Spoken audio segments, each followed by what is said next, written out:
Ojalá tuviéramos una máquina del tiempo. Yo digo siempre, daría lo que sea por ver a Dante cuando tenía 8 años. Le diría, flaco, todo va a salir bien. Algunos de estos sonsos van a hacer fila para escucharte alguna vez. Yo le diría, todo va a salir bien. Vas a inspirar, vas a cambiar, vas a hablar. Hoy podría ver a ese niño que fui y decirle, todo va a salir campeón, todo va a salir bien. Mamá va a sanar del cáncer, tu papá va a dejar el alcohol. Daría lo que sea por darle esperanza a ese flaco orejón Coco. Yo le habría resuelto la vida al niño que fui, pero la vida no me da esa chance. No es una película de ciencia ficción donde puedo resolverle la vida. Debía haber confiado en Dios. Debía haber escuchado más cuando me decían basta el día con su afán. Dios tiene pensamientos de bien y no de mal para futuro. Pero como todos, me llené de ansiedad y pensé que no tenía lo que hacía falta para salir adelante, para pelear la vida. Podía haber jurado que iba a quedar en la lona. Hay dos maneras de ver la vida cristiana, la vida espiritual, y es pensar, bueno, porque voy a la iglesia o porque creo en algo, automáticamente, ¡pum!, el pasado queda olvidado. Si bien técnicamente para Dios es así, el problema es que nosotros seguimos lidiando con el pasado. Y de allí que cada domingo, por lo menos durante los últimos, Dios nos viene hablando de sanar esas heridas. El domingo pasado yo les decía una frase que acuñó mi mamá, que ninguna herida tapada cura bien. Aunque uno le ponga una curita, un apósito, ninguna curita tapada finalmente se va a sanar, porque empieza a ponerse pútrida, porque se empieza a infectar, y eso también va para todos los órdenes de la vida. Creo que cuando uno se reconcilia con sus heridas, con sus laceraciones, con lo que ha pasado, tiene oportunidad de sanar. Lo cierto es que cada adulto, cada ser humano que transita la vida adulta, la adultez, no deja de ser otra cosa que el niño que lo precedió. Es algo que no podemos olvidar. Y es algo que me interesa mucho recalcar porque tiene que ver con nuestra sanidad interior, con nuestra autoestima sana, que es la única manera que uno puede hacer para amar a Dios. Sanarse para de ese modo amar al prójimo y amar a Dios, si no es imposible. Entonces siempre la edad adulta está enraizada en la niñez, en cosas que nos pasaron, las buenas, las malas, los buenos recuerdos, los no tan buenos. En las disfunciones adultas han sido modeladas, han sido influenciadas por los tutores, por la presencia o por la ausencia de nuestros padres. Fuimos modelados de alguna forma. Yo mantengo esa opinión porque no dejo de ser el niño que fui en un cuerpo de adulto. O sea, soy un niño que creció como la mayoría de los que estamos acá. Y la ausencia, la presencia paternal determina de alguna forma nuestra manera de pararnos en la vida. Lo que hacemos está confirmado por sociólogos, por psicólogos, que cualquier cosa que uno haga en la edad adulta como un patrón de una manera repetitiva tiene que ver con una raíz de la niñez. Y yo ayer, mientras que escribía este mensaje, yo pensaba ¿qué habrá pensado? ¿Qué recuerdos obsesivos de la niñez habrán atormentado a Adolfo Hitler, por ejemplo? Sin ánimo de justificarlo. Nunca justificaría un genocida. Pero me pregunto si alguna vez cuando niño hubo algo, un punto de inflexión o un quiebre, que después devino en el adulto que todos conocimos. Quizá no. Pero digo, ¿qué recuerdos de la niñez tendría? ¿Qué crianza? Y así como pienso de él, pienso también qué afectó la vida de Martin Luther King, de Abraham Lincoln, por mencionar figuras épicas de la Unión Americana, que habrá delimitado, programado la vida de Mahatma Gandhi, que habrá hecho que Nelson Mandela fuera quien es, luchando con el apartheid, luchando con tantas cosas que estaban enquistadas en el mundo, y el mundo nunca va a ser igual, nunca será tal como lo conocíamos después de Mandela. Pero ese Mandela alguna vez fue niño, y si uno investiga arqueológicamente en sus biografías, descubre que eran niños, algunos que sufrieron, otros que se criaron sin padres, algunos capitalizaron el dolor, usaron el dolor para bendecir a otros. Otros salieron a la vida enojados, heridos, víctimas también, pero a herir a otros para cobrarse de alguna manera lo que suponen que la vida les debe. Lo cierto es que yo creo más que nunca que la presencia de un padre, de un tutor, de una tía, de una abuela que nos haya criado puede originar en nuestras mentes, la presencia o la ausencia, un pensamiento recurrente, un pensamiento obsesivo.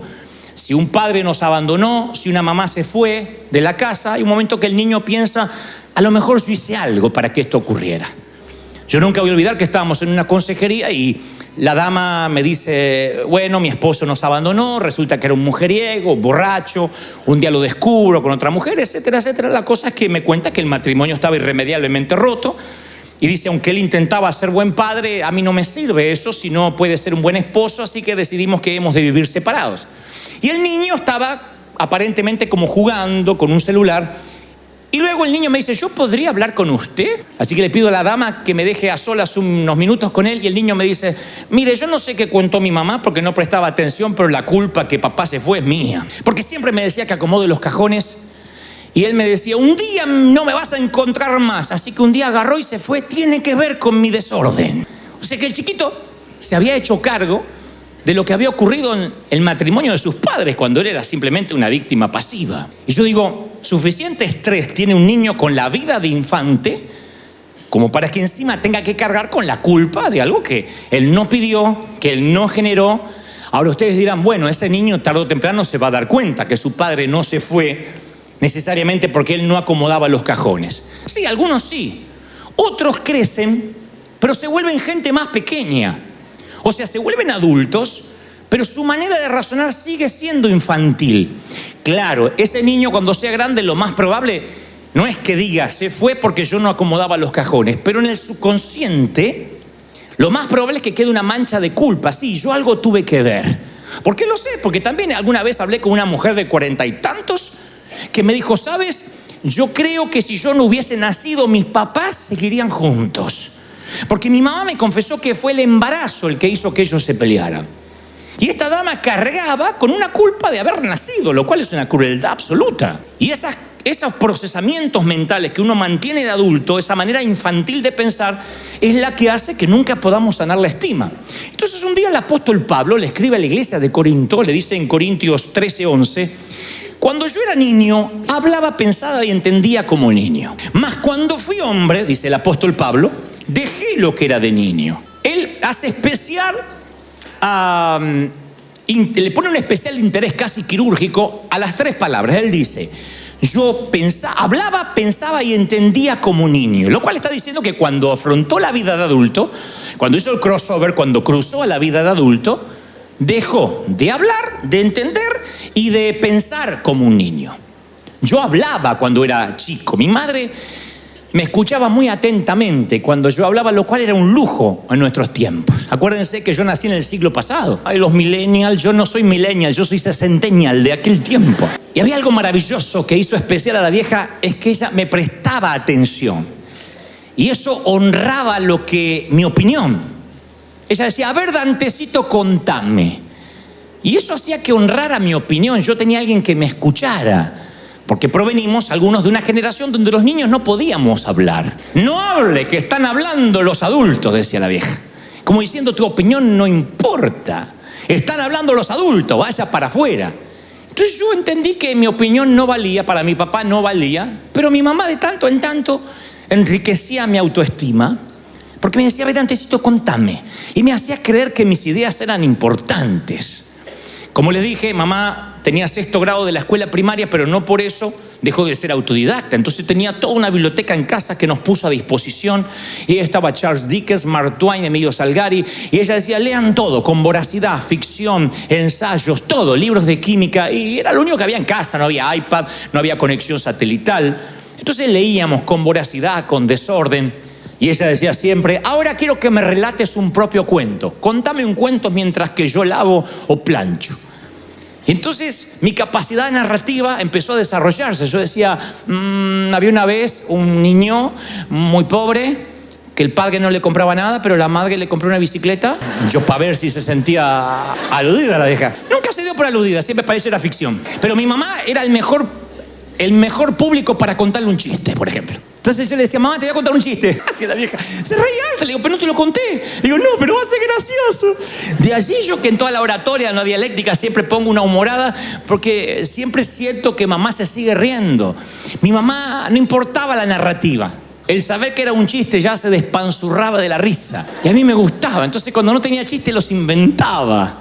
Y ella, aunque el chiste era pavo o chistonto, hacía que se reía. La cosa que yo sentía que cuando hablaba mi opinión era valorada.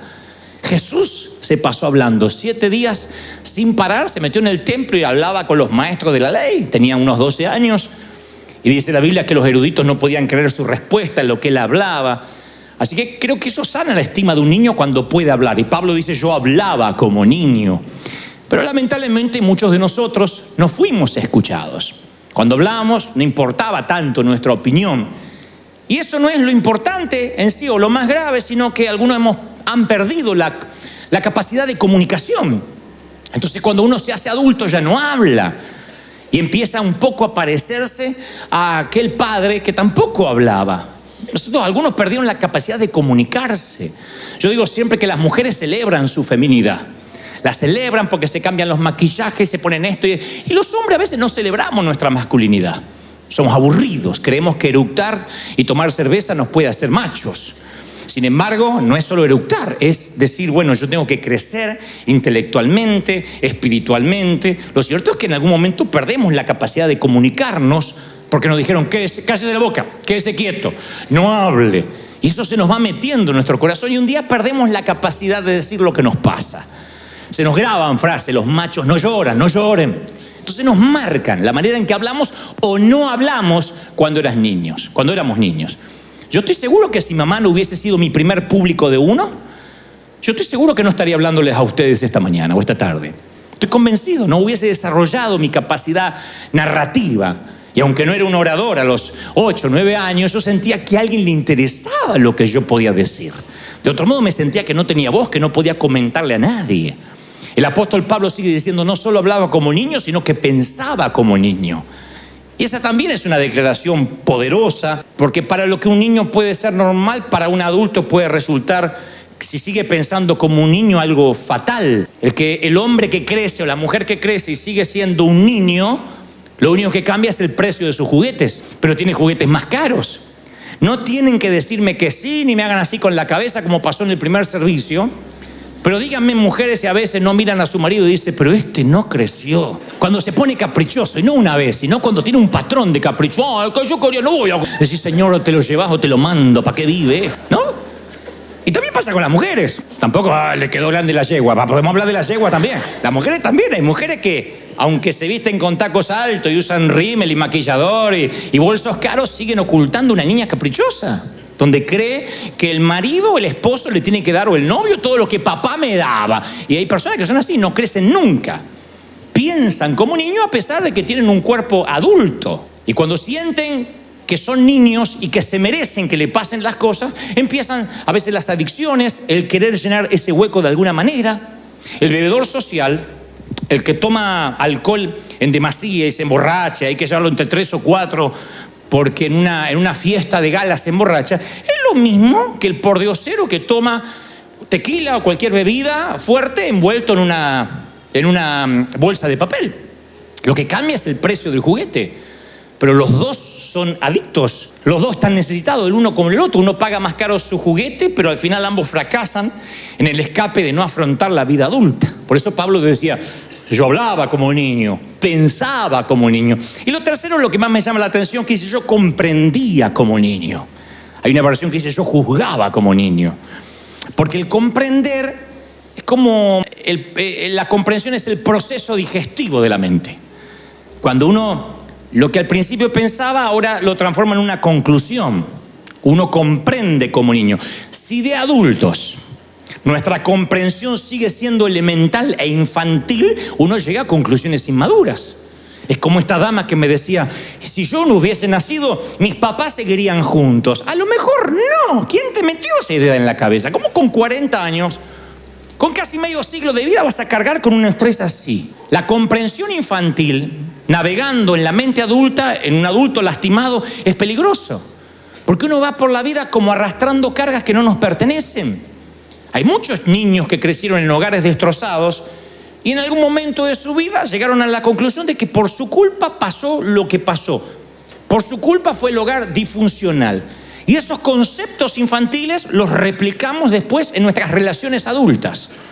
Yo sabía que me iba a divorciar porque mis padres también se divorciaron. Como si el patrón viajara genéticamente en la sangre. Como si los errores de los padres necesariamente tienen que repetirse en los hijos. Y esas percepciones y esas conclusiones Produce una vida de inseguridad. Uno no se puede parar bien en la vida porque siente que va a repetir lo que le pasó a los padres. Otros arrastramos heridas infringidas a veces por verborragia, por palabras infringidas por otros niños.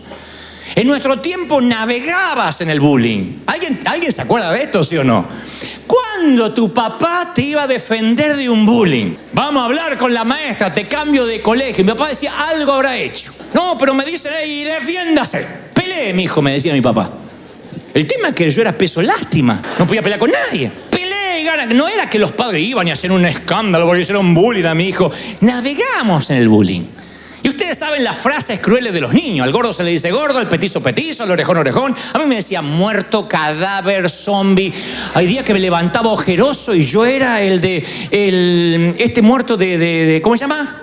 De la película mexicana, la última de Pixar. De Coco. Yo era la vieja de Coco. Yo estaba del otro lado. Era Coco. Decí que Coco no estaba, gracias a Dios. Dios fue afortunado conmigo, fue bueno. Porque si no me hubiesen dicho Coco, me decían de todos los sobrenombres. Y ustedes dicen, te sobrepusiste. Pero me costó horrores. Porque uno después en la vida se para conforme esas palabras que te marcan. Claro, insisto, uno llega a la iglesia y te dicen, no, olvídese de todo, eres nueva criatura, un especial tesoro en las manos de Dios. Sí, pero uno no deja de tener enraizado en la niñez frases, epítetos, adjetivos. Y esos avatares de la vida, esos infortunios que en algún momento nos redireccionaron, ni hablar de un abuso. Ni hablar cuando un ser querido, cuando un pariente querido, entre comillas, te robó lo más preciado que tenías, que no era necesariamente la virginidad, sino la inocencia. A partir de allí, como dijimos hace unas semanas, quedas atascado entre dos pisos. Porque la niña a la que molestan o le invaden su sexualidad, luego se siente una vieja con otras niñas, pero a la vez una niña entre las mujeres grandes, y queda toda su vida sintiendo que algo generó. Más cuando le dicen que se calle para que ni siquiera pueda formar parte de una estadística. Y van por la vida dolidas y llevando esa mentalidad de adulto, infantil, a la vida de adulto, que es lo peor. De allí que les cuesta a mucha gente relacionarse con Dios. ¿Cómo puedes hablarle a Dios a una persona que tiene heridas infringidas? Hasta nuestra sexualidad puede cambiar o queda afectada por cientos incidentes. No podemos desconocer esto. Pero como el tema de este mensaje no es para que nos suicidemos todos en masa, porque me están mirando y diciendo, ay, ¿cuándo nos matamos? La pregunta es, esa es la patología. ¿Cuál es la terapia? La terapia es cómo reconstruimos la vida. Ojalá tuviéramos una máquina del tiempo. Yo digo siempre, daría lo que sea por ver a Dante cuando tenía 8 años. Le diría, flaco, todo va a salir bien. Algunos de estos sonsos van a hacer fila para escucharte alguna vez. Yo le diría, todo va a salir bien. Vas a inspirar, vas a cambiar, vas a hablar. Yo le habría resuelto la vida al niño que fui, pero la vida no me da esa chance. No es una película de ciencia ficción donde puedo resolverle la vida. Debía haber confiado en Dios. Debía haber escuchado más.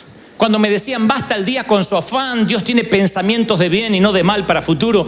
Pero como todos, me llené de ansiedad. Y pensé que no tenía lo que hacía falta para salir adelante, para pelear la vida. Podía haber jurado que iba a quedar en la lona.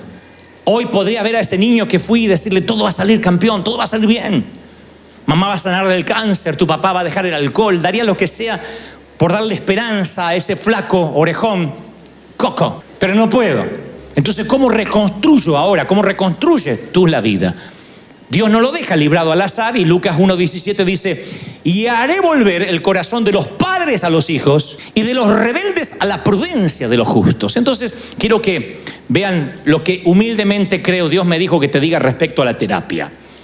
Yo tengo hijos, como algunos aquí. Cualquiera de mis hijos lleva mi sangre y se para en mis huesos. Ese hijo es mi boleto para la próxima generación. Es mi chance, mi segunda chance y oportunidad de lograr algunas cosas.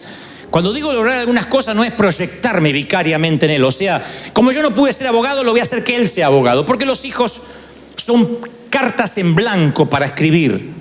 No son cartas en blanco para escribir que uno los hace imagen y semejanza. Los hijos son libros para decodificar. A veces uno quiere escribirlo y decir, vas a hacer así, vas a estudiar esto, vas a estudiar esto, porque yo no pude estudiar y vas a terminar la carrera. Y a veces le damos una carga que el hijo no quiere saber nada. El padre es actor y el hijo no quiere ser actor. Entonces no son cartas para escribir, sino son libros para decodificar. Pero cuando yo digo que los hijos son una segunda chance, es la oportunidad de lograr lo que no pude tener cuando yo era chico. Sanar a mi hijo, a mi hija, me termina sanando a mí. Amarlo es sanarme. Yo puedo ver a mi hijo simplemente como una extensión, como un producto de simplemente una copulación, nada más. Y tuve un hijo. Hay gente que tiene hijos y que tengan hijos no los hace hombres, porque un par de testículos también los tienen los animales y no por eso son hombres. Tener hijos es saber que uno puede proyectar en ellos, transmitir, impartir principios, cosas que les van a dejar grabada para siempre. Es darle lo necesario para que alcance su estrella. Es pararlo sobre los hombros y decirle, bueno, vas a empezar de acá, no de acá donde empecé yo. No es que vamos a decirle a los hijos, vas a pasar la misma pobreza que yo para que aprenda. En lo posible tratamos de evitarle que pase o que tenga que transitar las millas que nosotros recorrimos. Un buen hijo recorre una milla menos que el padre, una vuelta menos para dar en las Olimpiadas de la vida. Eso es lo maravilloso, que cuando yo lo sano a él, me estoy sanando yo. Entonces hago todo lo necesario para que él se sienta bien. Él es arcilla moldeable en las manos de un alfarero, que es su papá o su mamá. En la Biblia la paternidad divina se ve cuando Dios habla desde los cielos y dice, este es mi hijo en el cual tengo complacencia, cuando recibe el bautismo del Espíritu Santo. No hay cosa más linda para un hijo que el padre le diga, estoy orgulloso, así tu padre no tenga estudios académicos. No hay ninguna frase que supere a lo que te diga tu papá.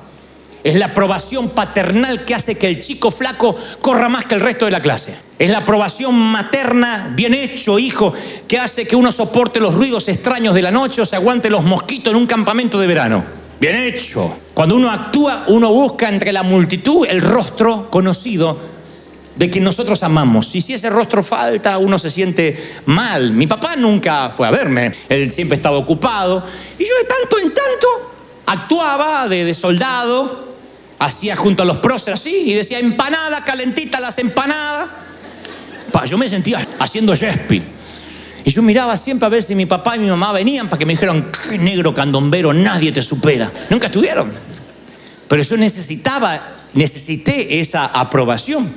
Yo creo que la estima hasta del Señor se sanó. No sé si estaba mal antes, pero digo, no se sanó, se afianzó.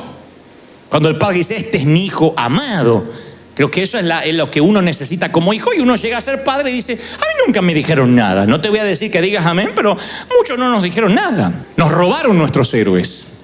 A muchos nos robaron nuestros padres. O el alcohol, o que se murió, o que se divorciaron. Pero las necesidades de los hijos no cambian. Es doloroso admirar a quien no está. Muchos de ustedes crecieron haciendo deporte con las gradas vacías, sabiendo que no te iban a ver. Otros colorearon sus obras de arte con crayolas, sabiendo que no ibas a poder pegarlo en la nevera ni regalárselo a nadie porque no le iban a dar importancia. Y uno insiste por un tiempo hasta que un día te cansas de danzar solo la melodía de la niñez. Y entonces tira las crayolas a un costado, pinchas la pelota y algunos compran un arma o se llenan de aparatos tecnológicos, de tablets, de cosas que los conectan con gente que está fuera del hogar. Pero el vacío lo vamos a llenar de alguna forma. Buscamos llenar ese vacío, porque la imagen de un padre para un niño es el testimonio viviente de lo que puede traer el tiempo. Sí o sí, la imagen de un padre es el testimonio de a dónde nosotros vamos, o de una mamá.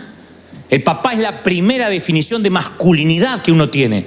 Mamá es la primera definición de feminidad. Y la ausencia de ambos o de uno hace que busquemos llenar el vacío de alguna forma. Y si la iglesia no lo llena, lo llenará la pornografía. Y si la pornografía no lo hace, lo llenará las drogas y los carteles o lo que sea.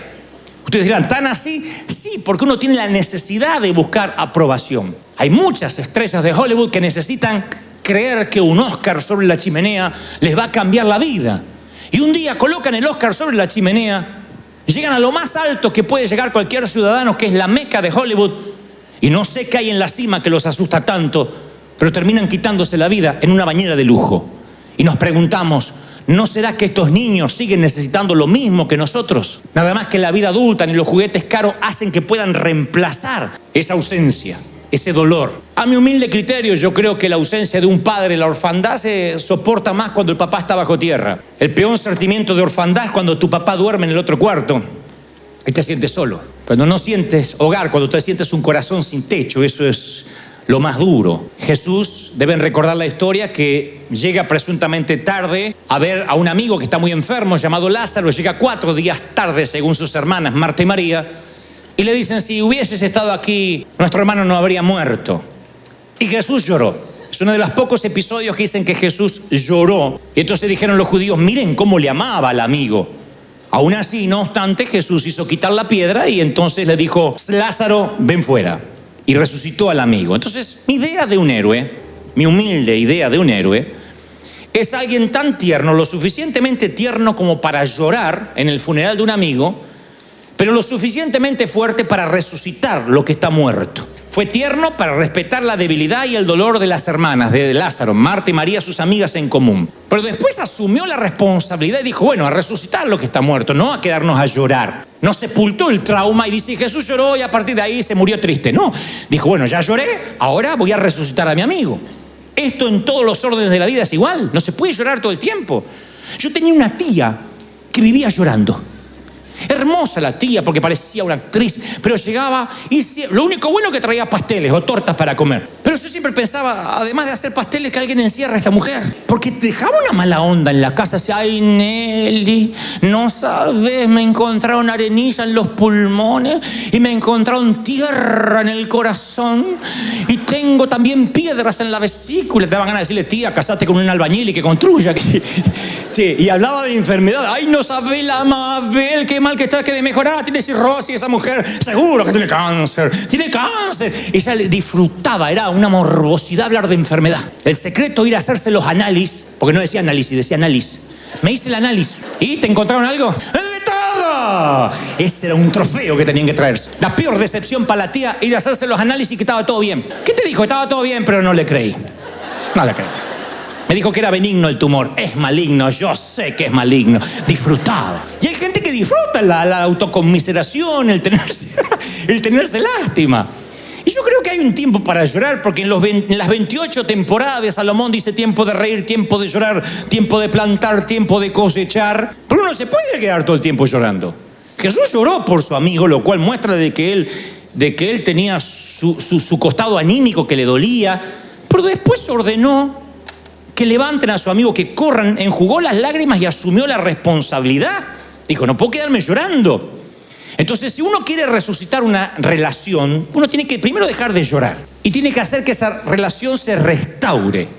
Si tienes que meterte en el sepulcro de las drogas para rescatar a tu hijo, tienes una sola chance para hacer eso. Si tienes en un momento que levantar en la cuneta de la calle a tu padre ebrio, tienes una segunda chance de hacerlo. Y tú dices, sí, pero mi padre no estuvo como el mío, no estuvo allí, fue abandónico. Y sí, es doloroso acercarte a la mirada fría, a veces impersonal, de una mirada indiferente de un padre que a lo mejor nunca sentiste que nunca te quiso, pero es una sensación de sanarse uno mismo. Uno da porque le gusta dar, ni siquiera porque el otro se lo merece.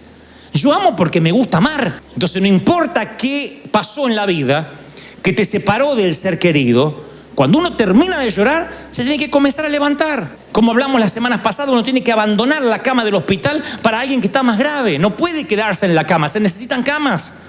Hay gente que pasa peores cosas que las que estás pasando. Uno tiene que decir, bueno, voy a resucitar. La tragedia de María era pensar que era demasiado tarde, porque a veces la situación apesta. De hecho, que le dijeron, Jesús, mi hermano hiede, hace 4 días que está envuelto ahí. Hiede, está pútrido. Y sí, cuando estás resucitando algo no va a tener buen olor. Uno a veces tiene que amar por encima de la peste. Miren, escuchen esto. Si tienes aliento, si vives, quiero que aprendas esto por tu salud mental, emocional y espiritual. Nos vamos a decepcionar. La gente decepciona. ¿Por qué? Porque nosotros decepcionamos. No se puede vivir diciendo yo amo al que no me decepciona. ¿Quién puede tener un amigo que diga a mí nunca me decepcionó? Te va a tocar que a las 3 de la mañana quieres hablar y el amigo te dice no puedo hablar, estoy con mi mujer. Te va a tocar que necesitas que tu amiga viaje y te dice no puedo, ahora no tengo dinero. ¿Qué sé yo? Desde eso a decepciones más profundas. No hay gente que busca iglesias donde busca un pastor que no me decepcione. Ya te digo, está fregado conmigo porque yo te voy a decepcionar. Hay cosas que no te van a gustar. En vez de buscar amigos, pastores, iglesias que no nos decepcionen, tenemos que convertirnos en personas que no decepcionamos. Tú dices, voy a la iglesia esa y nadie me saludó. Hay gente que no viene porque es una iglesia muy grande y nadie te saluda. Y bueno, necesitamos un saludador. Párate como el Papa Francisco, así, ¡ey, saluda! Capaz que cambia la atmósfera. Uno tiene que decir, voy a aportar, en vez de quejarse, que no nos conozcan por todo aquello a lo que nos oponemos, sino por lo que proponemos. Porque Porque el pecado de omisión, de omitir, es peor que el de comisión, el de cometer.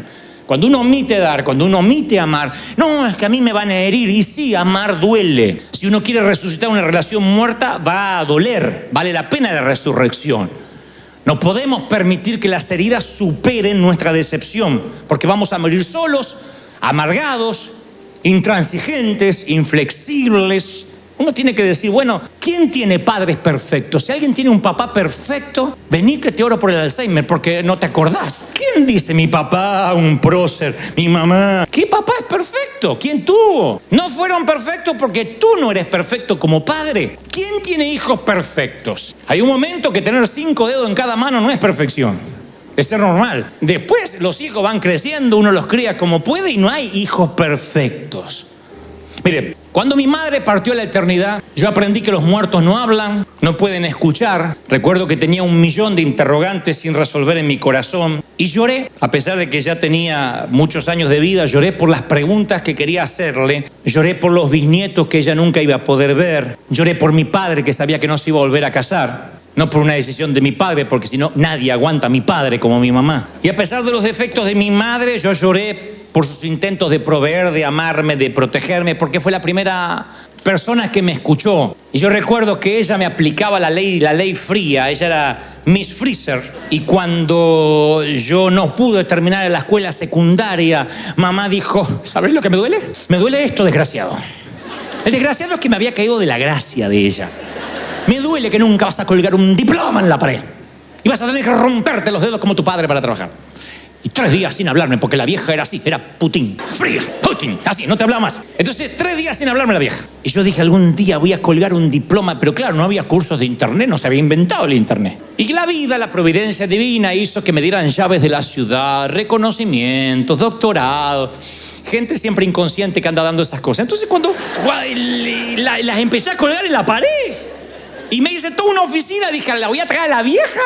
Y le voy a mostrar a la oficina y decir, métete los cartelitos, ahora vengo. Toma, para que aprenda. Para que me diga, ¿qué tal, nene? Dice, pero grande, ¿querías eso? Sí, porque de alguna forma yo quería decirle, mirá, Dios, la vida me permitió tener lo que no me pudo dar académicamente una escuela, un colegio, ¿no? Pero me di cuenta que cuando quise hacer eso, mi mamá ya empezó a ver empecé a ver que su senilidad avanzaba, que devariaba, que preguntaba cosas venidas de la nada, que el Alzheimer empezó a cobrarse su víctima y su cerebro ya no era el mismo. Y una mujer que leyó tanto y hacía crucigramas y parecía tener respuesta de todo, ya no escuchaba, ya no podía hablar. Así que un día recuerdo que supe que se fue, aunque estaba en la otra punta del mundo, aunque estaba en Argentina. Era una hora silenciosa y quieta de la madrugada, de marea baja. Y yo supe que ella se estaba yendo porque sentí como que se acercó a la cama y me dijo, Dantecito, como cuando me llamaba para ir al colegio, pero esta vez era para despedirse. Así que le dije que entre nosotros no había cuentas pendientes, que le agradecía que ella fue la primera que me escuchó, que de alguna forma le agradecía que eso me paró ante un gentío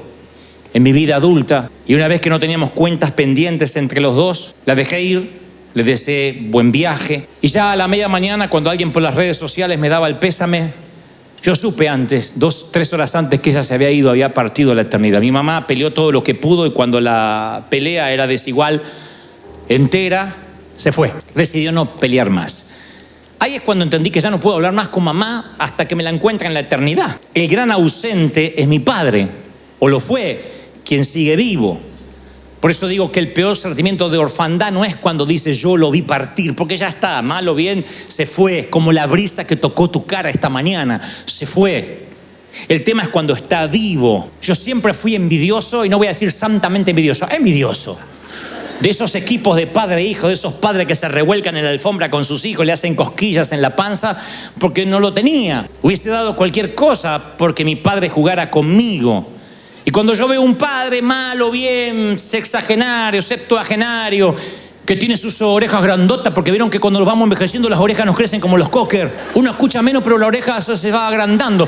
Y otras partes que no te voy a contar, pero que también se van agrandando, no sé para qué. Y a mí me dan ganas de decirle, no importa, eres bendecido, que lo tienes. Porque el verdadero ausente no es el que murió, sino que no importa cuán deteriorada pueda estar la relación con tu padre o con tu hijo. Yo creo que si uno encuentra la manera de resucitar eso, uno también deja de llorar, uno se sana a sí mismo. Yo por lo menos tengo recuerdos con mi padre, pero hay algunos que jugaron toda la vida en los campos de fútbol de la vida y nunca vieron entre las gradas el rostro que les gustaría. Yo he estado ante un gentío en un estadio, te confieso, yo una vez le dije a mi papá, papá, esto va a sonar muy argentino, muy petulante, pero te lo voy a contar cómo pasó, porque era la manera que mi papá entendiera, aunque ustedes lo tomen como falta de humildad. Le dije, papá, voy a hacer un evento, un show en River Plate, en el Monumental, el estadio más grande de Buenos Aires. ¿Y es lejos? Es como media hora de acá, pero te llevo. Ah, muy lejos, hay que estar parado. Papá, River lo llenaron los Rolling Stones. ¿Y U2? ¿Quién? Peor todavía. Billy Graham. Y yo voy a estar ahí. La gente va a llenar el estadio para escucharme hablar. ¿Y no van a sacar fotos? Sí. Tráeme una foto, me dice el viejo. Uno puede escuchar el rugido de la multitud, pero uno extraña un rostro. Ahora usted dice, bueno, yo también, a mí también me pasó. Un día dice David, el rey David le dice a Jonathan, mañana es nueva luna y serás echado de menos porque tu asiento estará vacío. 1 Samuel 20:18. Entonces yo pienso que si uno puede llenar el asiento vacío de la vida, tiene que hacerlo. Aunque tengas que desintoxicar a tu papá para que te escuche un rato. Daría lo que sea por 5 minutos con la vieja, pero no con Alzheimer. Porque los últimos años me decía, fuiste a la escuela. Mamá, ya no vi más. Abrigate. Fuiste a la escuela. Se ve que cuando yo no le colgué el diploma, dijo, a este lo meto en la escuela y lo dejo encerrado ahí. Yo daría 5 minutos para contarles que la vida me trató bien, que Dios fue fiel, que sus libros ayudaron, que tenía razón, que ser autodidacta, que la neurogénesis nunca se detiene, que uno siempre puede aprender, que uno no termina de aprender cuando cuelga un diploma en la pared, si uno va por la vida como un aprendiz, uno puede sumar inteligencia, sumar intelecto. Yo quisiera decirles tantas cosas, supongo que esas pláticas las tendré que tener en el cielo, pero no daría cualquier cosa por charlar eso aquí. Pero a veces siento que no puedo y mi papá tampoco porque está internado y porque cuando voy, él quiere hablarme de que el otro hermano que no me visita y tu hermano no me visita. Hace poco fui, tu hermano no me visita y los nietos, papá, estoy acá. Yo sí estoy. Pero tu hermano es un desgraciado, no sé quién lo habrá parido y ustedes lo parieron. Y le digo, pero acá estoy. Ay, tu cuñada, lo que es papá. Porque yo sabía que si lo sanaba, me estaba sanando yo. Entonces, si tu padre está vivo, encuéntralo. Y si tu padre ha muerto, sé padre para tus hijos. Siempre se puede enmendar. Sé madre para tus hijos. Dales lo que te hizo falta. Dales lo que te hizo falta. A veces uno se va mirando al espejo y se va convirtiendo en ese hombre que no quiere ser o en esa mujer que no quiere ser. Hay mujeres que dicen, ay, cada vez me parezco más a mi madre. Y sufren.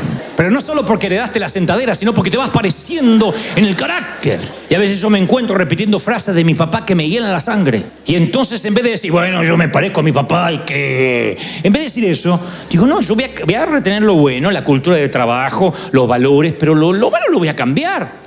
Entonces a lo mejor hay gente que dice, yo ya no tengo mi papá. Bueno, no tengo mi mamá, pero tienes hijo. Si no tienes padre, puedes ser padre.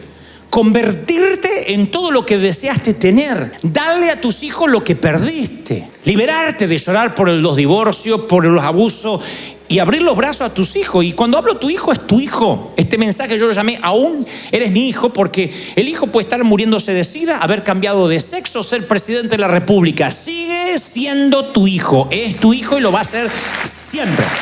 Es tu hijo. Porque a veces está la bobería de pensar, sí, pero ahora que estás, ahora que es homosexual, ahora que cambió de sexo, ahora yo no sé. Primero que cambie tu hijo. Si no abraza, no se sana. No cambia el dolor, lo que puede traer, que es mucho más que su elección sexual, o lo que ha hecho con la vida, o el despadre que ha hecho. Porque puede ser que tu hijo sea despadroso, pero eso no lo heredó de los indígenas, Eso no vino de los mayas.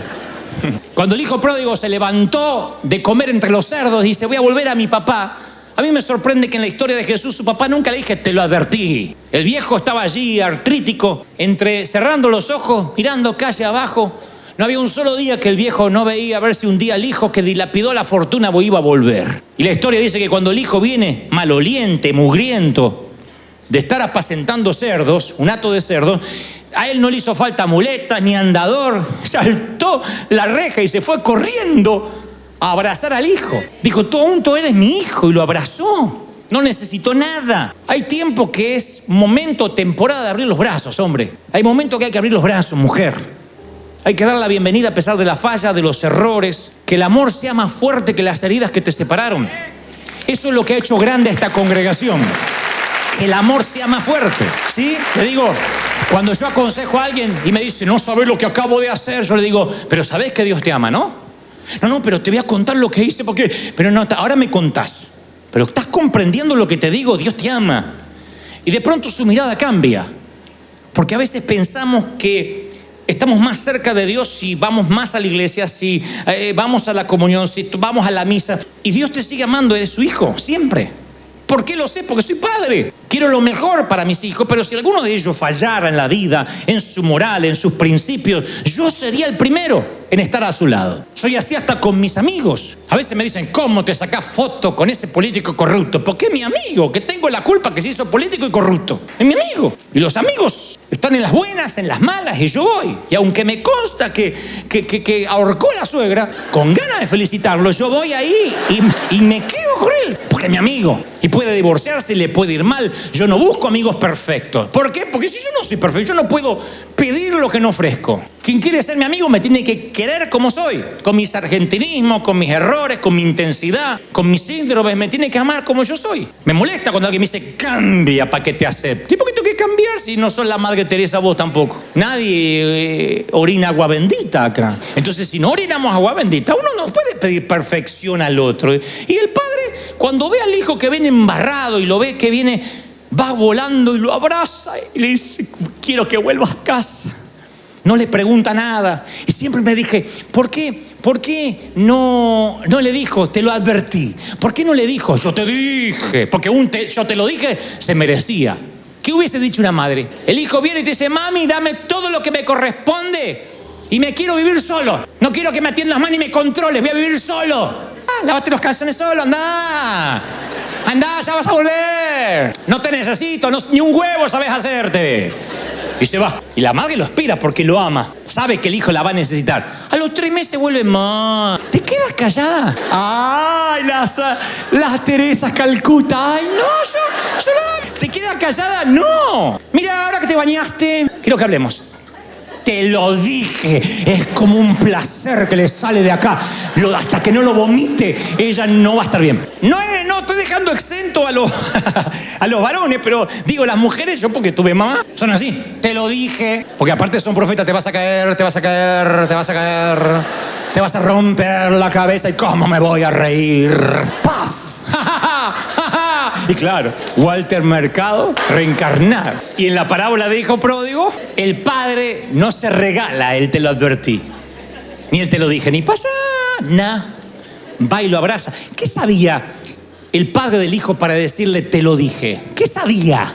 ¿Qué es lo que sabía? Que yo no sé en la historia. Yo no sé. Bueno, me costó dislucidarlo, pero creo saberlo. Creo que a pesar del cabello mugriento y del olor putrefacto del muchacho, se le colgó del cuello porque él sabía que cuando tocara a su hijo, se estaba tocando a sí mismo. Ese viejo no tendría seguramente un padre vivo.